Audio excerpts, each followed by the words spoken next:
Mom, the children at school don't believe that God exists. For instance, my friend Vera says that if she could see God just once, then she would believe in Him. We are surrounded by the beauties of nature, which didn't come into being by itself. Someone made it. Is that not enough for someone to believe?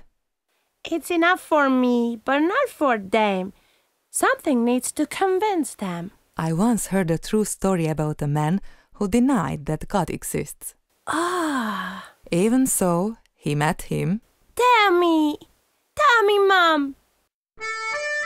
This is the story of a man who really didn't believe in God. This man was called Ivan. He lived in the north, in a land of cold and snow. He had the reputation of being an honorable man. He was part of the village leadership, but he declared everywhere that God does not exist. One day, Ivan had to go to the neighboring village to give a speech at an assembly meeting. Ivan was a strong, brave man. He was a good speaker. The weather was pretty cold. The countryside was covered with a thick blanket of cold snow, and night was falling. The meeting was at 8 o'clock in the evening. He was striding quickly in order to arrive in time. By the time he had walked a few kilometers, it was completely dark. He had brought a lamp, so he would not get lost. Arriving at the edge of the wood, he continued along a familiar shortcut. Here he couldn't see anything, so he switched on the lamp and followed the narrow path through the wood. As he was walking, he was composing his speech in his mind. Suddenly, the silence of the wood was broken by a howl. Ivan's blood froze in his veins. He was chilled with fear, and his heart began to beat faster. Wolves! That's wolves! He turned off his lamp. Maybe the wolves won't notice me. The howling seems to be getting closer. I can't wait any longer. I'll switch on the lamp. And what did he see? A dozen almost starving wolves scarcely 20 meters away. Ivan was terrified. He didn't have a moment to lose. He turned back and began to run with all his might. The wolves were getting ever closer. They almost caught up with him. Just a few more seconds, and the wolves would jump on him.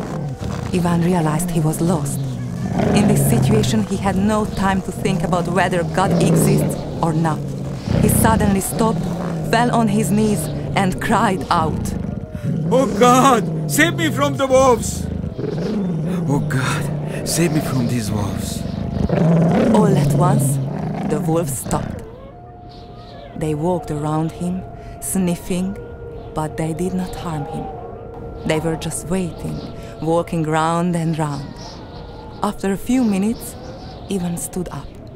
He hoped that he would be able to continue on his way. Scarcely had he stood to his feet when the wolves started to come closer and become more threatening. Ivan fell to his knees once more and shouted, God, I have sinned against you until now, but today I give you my life! He stayed there on his knees all through the night. There, where he first gave his life to God, he first felt the presence of God.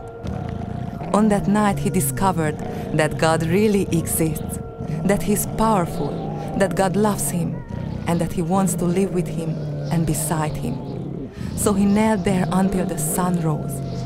Then the wolves went away, one after the other.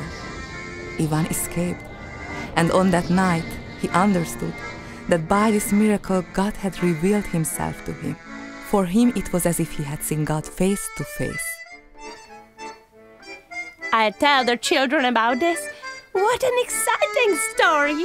And what's more, it's